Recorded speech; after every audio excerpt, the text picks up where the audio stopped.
Military robot ही जगिब आमर सीमांत अंचल बॉर्डर को जगिब ये सब निश्चित भाव में गोटे नुआ टेक्नोलोजी मैन्युफैक्चरिंग आम ओडिशा हवा जाऊँगी सिप रिपेयरिंग सी बिल्डिंग कथा कहले सेटा भी भद्रक रे गोटे हवा अनुमोदन दि जाइए।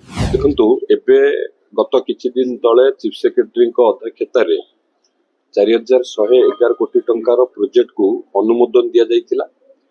जदि जो ड्रोन मल्टी ड्रोन रो जो मैन्युफैक्चरिंग कथा कहउछनी जो प्रोजेक्ट को अनुमोदन दि जाइछि आपण माने समस्त जानिथिबे आईजी ड्रोन विषय रे। आईजी ड्रोन से जने हमर ओडिया स्टार्टअप जे ड्रोन तैयारी करथिले ऑपरेशन सिंदूर रे से ड्रोन व्यवहार हेतिला। ये हम समस्त ओडिया को पई एक गर्वर विषय एवं सेही कंपनी इन्वेस्टमेंट करिबा पई जो 300 करोड़ इन्वेस्टमेंट करिबा पई जो प्रपोजल देइथिला ताको अनुमोदन दिया जाइछि। या द्वारा 1000 रु ऊर्ध्व नियुक्ति संभावना भी सृष्टि होबा एवं विशेष कि जो मल्टी ड्रोन मैन्युफैक्चरिंग करिवे सेतिरे से ड्रोन मिसाइल हमर मिलिटारी रोबोट ये सब रो मैन्युफैक्चरिंग करैबे। ए ड्रोन हमर ड्रोन रे जो बम जाई कि जोटा अटैक करिवो से तार मैन्युफैक्चरिंग करिवे एवं मिलिटारी रोबोट जोटा कि एआई द्वारा पूरा मैन्युफैक्चरिंग हबो जोटा हमर जेमति हमर मिलिटारी रोबोट ही जगिबो हमर सीमांत अंचल बॉर्डर को जगिबो। ये सब निश्चित भाव में गोटे नुआ टेक्नोलोजी मैन्युफैक्चरिंग आम ओडिशा हवा जाऊँगी सिप रिपेयरिंग सी बिल्डिंग कथा कहले सेटा भी भद्रक रे गोटे हवा अनुमोदन दि जाइए। या पूर्व पारादीप पोर्ट अथॉरिटी हमर शिपिंग मिनिस्ट्री अंडर रे पारादीप पोर्ट अथॉरिटी एवं ओडिशा सरकार को भितर ओडिशा मेरीटाइम बोर्ड रे मध्य चुक्ति हेची। हमर केन्द्रापड़ा जिल्ला रे मध्य एक निर्माण हवा पई मध्य चुक्ति हेची।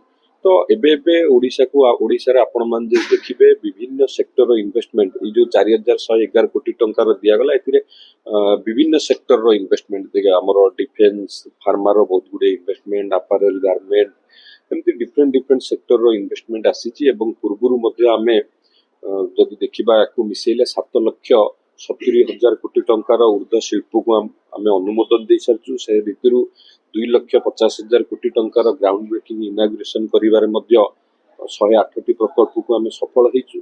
तो शिल्प क्षेत्र में किभली भाव में आम राज्य आगु को जीवो या पय आम सरकार गुरुत्व दौरान माननीय मुख्यमंत्री भी मध्य विभिन्न समय रे किभली भाव में अधिक रु अधिक इन्वेस्टमेंट आसीबो ता पई रोड शो करेबा विभिन्न इन्वेस्टर मानक सहित वन मीटिंग करेबा ये सब क्षेत्र को मध्य गुरुत्व दिया जाउची। तो देखिबे निश्चित भाव में ओडिशा रे आहुरी मध्य इन्वेस्टमेंट आसीबो किभली भाव में ताकू आमे आहुरी अधिक रु अधिक तार ग्राउंड ब्रेकिंग करेबु ता पई मध्य आम सरकार चाहते। देखंतु भुवनेश्वर कटक पारादीप पुरी याकू नहीं जो इकोनॉमिक रीजन करा जिवो से दिन आपण मान थिले विस्तृत भाव में माननीय मुख्यमंत्री या उपरे आपण मानकू विस्तृत भाव में वर्णना कले एवं या ये गोटे इंटीग्रेट करा जाई किभली भाव में सिटी को डेवलपमेंट करा जिवो। कटक भुवनेश्वर रे कोन हबो पारादीप रे कोन हबो पुरी रे कोन हबो आर गोटे संपूर्ण योजना मध्य प्रस्तुत करा जाई। आज भी मध्य मुख्य शासन सचिव पारादीप जाइचंती पारादीप गस्ते रे अछंती सरकार पूरा लागि चंती किभली भाव रे आकू डेवलप करेबा पई। पारादीप रे केमिकल पेट्रोकेमिकल एवं कंटेनर कंटेनर एक्सपोर्ट जो करा जाउची कंटेनर रो जो पर्थ अछि से किभली भाव रे एक्सपांड हबो एवं सेमीकंडक्टर क्षेत्र किभली आगु जीवो। भुवनेश्वर ऊपर आईटी सेमीकंडक्टर हमरो पुरी रे टेम्पल कॉरिडोर टूरिज्म ऊपर गुरुत्व दिया जाइछि। कटक रे अपैरल गारमेंट ऊपर गुरुत्व दिया जाइछि टेक्सटाइल ऊपर गुरुत्व दिया जाइछि।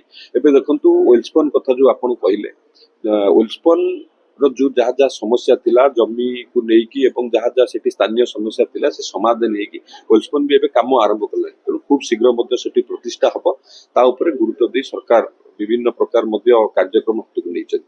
केउंझर रे जेएसडब्ल्यू पोस्को जो जॉइंट वेंचर रे मेगा स्टील प्लांट करूचंती से ता पई मध्य स्वतंत्र टास्क फोर्स गठन करा जाईची। एबे देखिबे ग्राम सभा करा जाउची लैंड एक्विजिशन प्रोसेस चलीची। निश्चित भाव में जो धार्य तारीख अच्छी जो धार्य समय अच्छी ता भितर सारिबा पई पूरा पूर्ण प्रस्तुत करा जाउची।